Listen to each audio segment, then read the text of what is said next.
everyone, and today I'm going to be talking to you about volcanoes and how they relate to the chemistry concepts we've learned this semester. But before I do that, I just wanted to say my nephew and I were learning about volcanoes a few weeks ago, and it just made me very interested in volcanoes and how they work. And then to find out that they relate so much to the chemistry concepts we've learned was really cool, and I really liked learning about it. And just putting that all together was really awesome. But without further ado, let's just go ahead and jump right on in there. So, what is a volcano? A volcano is a hole, hill, or mountain in the surface of the earth, and it is made up of lava, rock fragments, water vapor, and gases such as carbon dioxide and sulfur dioxide. Volcanoes have three classifications: active, which is a volcano that is erupting, much like the one that happened Monday in New Zealand; dormant, which is one that is not erupting but is expected to again; extinct, which is one that has not erupted for thousands and thousands of years and is expected to never erupt again. How are they formed?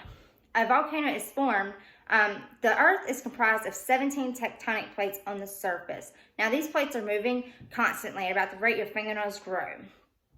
And the earth is comprised of layers. So it's the crust or the surface, then the mantle, then the outer core, and the inner core. So when these plates diverge, they sink into the mantle, and it will get very hot, causing those rocks to melt. And that molten rock is then magma. That is what it is called. So that magma will rise up the magma chamber and will explode out of the top of the volcano. Once magma hits the surface of the earth, it is then called lava. When that lava cools, it will turn to rock, essentially forming your volcano.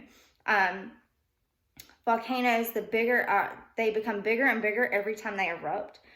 So how does that relate to chemistry? Volcanoes can be compared to a bottle of soda. Soda has carbon dioxide dissolved within it, and it also, carbon dioxide fills the volume between the surface of the liquid and the cap, because gases such as carbon dioxide fill the whole volume of the container that they are in. So when you shake this bottle, you get tiny gas bubbles.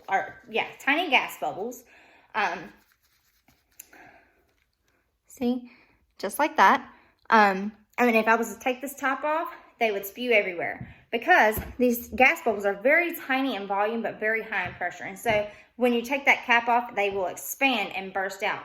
Fluids like to go from a high pressure environment to a low pressure atmosphere, and that's much like what that bottle would do if I was to open it. Now, how does that relate to a volcano? Well, first of all, that demonstration relates to Boyle's law. Boyle's law states that when the pressure is increased, the volume decreases, and that is much like what this did and much like what a volcano does. Volcanoes, the magma, also has gases dissolved within the magma.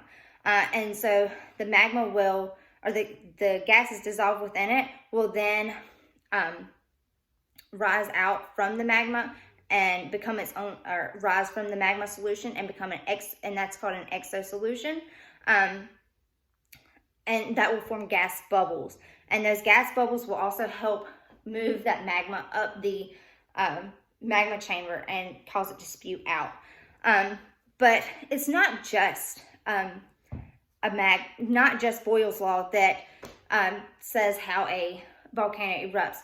Volcanoes also can erupt like it's from the pressure, temperature, and volume. Not just pressure and volume. It's temperature too. So that relates to Gay-Lussac's law, which states that as the temperature increases, so does the pressure. Or is it volume? Yes, so does the pressure. So now I want to talk to you a little bit about how a baking soda and vinegar volcano relate and do not relate to a real volcano. A baking soda and vinegar volcano give the appearance of a physical change because a volcano erupts, and that's due to physical change. There's no chemical change. There's no nothing like that. So because it keeps its form, or it makes a new form, but it keeps its identity. So much like that's how a real volcano is. Now, the sodium and the sodium bicarbonate, which is the baking soda, is a weak base. And when that is combined with vinegar, which is an acetic acid, it makes a two-part chemical reaction. The first part is a double replacement, which is when the positive ions reacting with the compounds switch places. Now, that is because the sodium bicarbonate will make a sodium acetate and carbonic acid. Now, that carbonic acid is unstable, so then it will go and undergo a decomposition reaction, which is when the reactants split into more similar products. And that will end up being the carbonic acid will turn into carbon dioxide gas. And so that is how it is much like a real volcano and the soda bottle volcano, because they all contain carbon dioxide gas, which will then bubble up and make the appearance of a physical change like the real volcano. And I will be showing you a volcano eruption like that as well. Overview of my whole project board. So let's start with the header, which is volcanoes. And then it just goes into the basics of this is actually more than what I said. I just summarized all this.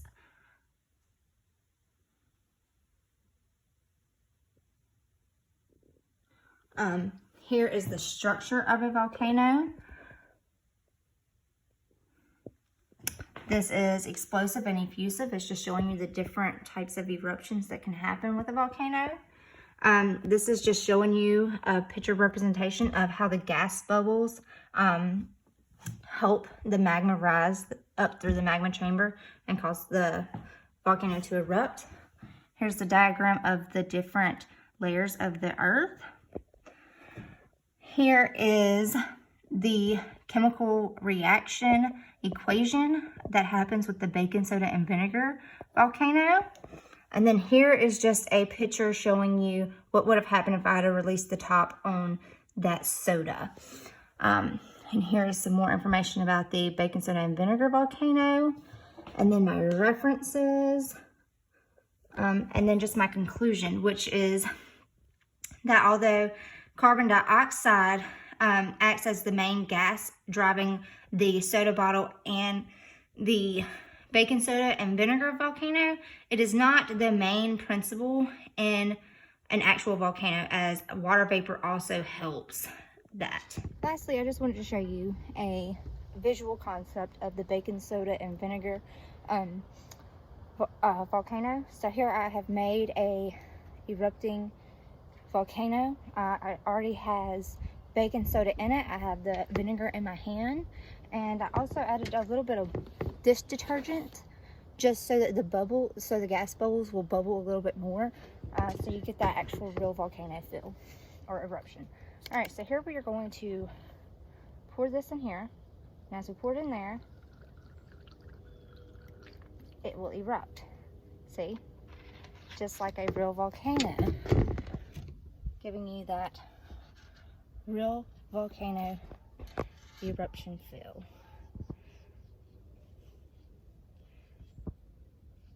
Now, this also makes carbon dioxide gas, so I guess I probably shouldn't be standing so close, but it should be okay. But see how it just flows.